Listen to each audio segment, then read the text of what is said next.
I recently played Oxenfree as part of my Xbox Games Pass trial. There's a post about that service on the website now, but this video is on how I felt about the game Oxenfree. Oxenfree was developed and published by Night School Studios and released on January 15, 2016 for PC, Mac, and Xbox One before eventually landing on PS4, iOS, Android, and the Nintendo Switch. It is a 2.5D side-scroller that tells the story of a girl named Alex going to a local island to party with some friends and her new stepbrother Jonas.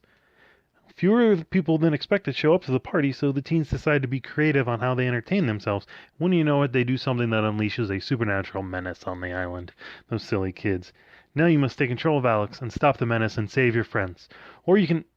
Never mind, this review is spoiler-free. It's hard to get into the story of Oxenfree without getting into spoiler territory. Mostly because the game isn't very long. I mean, the entire game's events take place in the span of just one night.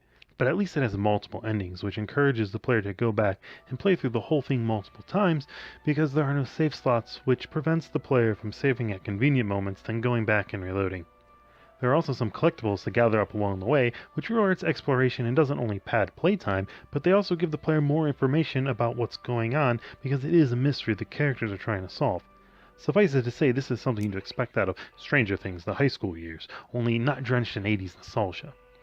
The characters are interesting and well thought out, having nice backstories, which help fit in nicely with what is going on the island. I was torn between finding all the collectibles to learn more of the game's history, and progressing through the game to learn as quickly as possible what happens on the island, and more importantly, to the characters. I'm a big fan of voice acting in games. I know not everyone is, but I have trouble getting into a game's story if I have to read too much, so I prefer voice acting. Also, hearing them speak allows me to feel their emotions more and become more attached to them, thus making me actually care whether they live or die. This game has some amazing voice acting.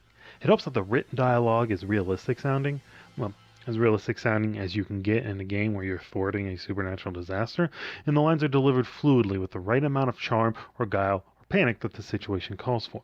While the characters may seem like cliché tropes at first, the more you learn about them as the story progresses, the more you become attached to them and see how rounded they actually are. The conflict that ultimately arises between them as a result of going through a stressful situation together seems natural instead of forced, and their voice acting is a major reason why. And early on, you can read the undertone of the history between the characters that is perfectly portrayed in the way they speak to one another. It can be heard in their tones, not just in their words. And the fact that all of this dialogue and story exposition is told in-game without a single cutscene adds to the immersion you feel while playing the game.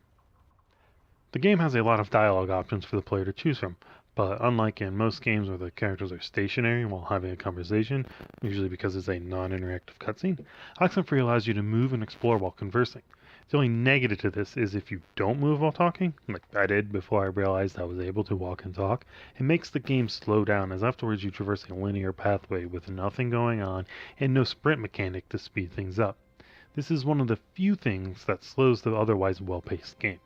The conversations happen at your pace as you can choose to interrupt the other characters or not respond to them at all, in most cases. Sometimes you have to respond to one of the other characters to advance the story.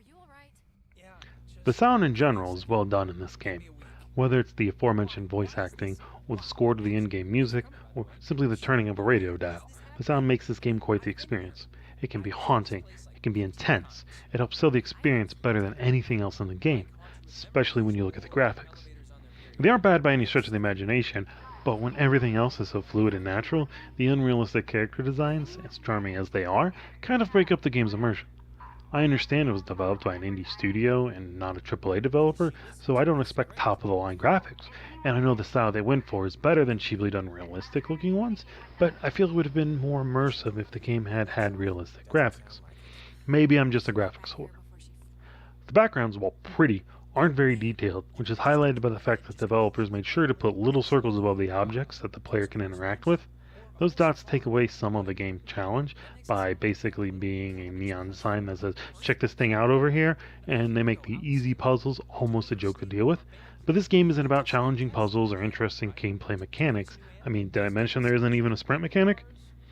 This game is about creating an experience for the player, and on that note, it delivered immensely. I really enjoyed playing Oxenfree. I like non-traditional games that are focused more on story than on gameplay. It's just, as a frugal gamer, I don't like paying for them. It's a shame, too, because great indie studios can evolve into even greater things if their games sell well.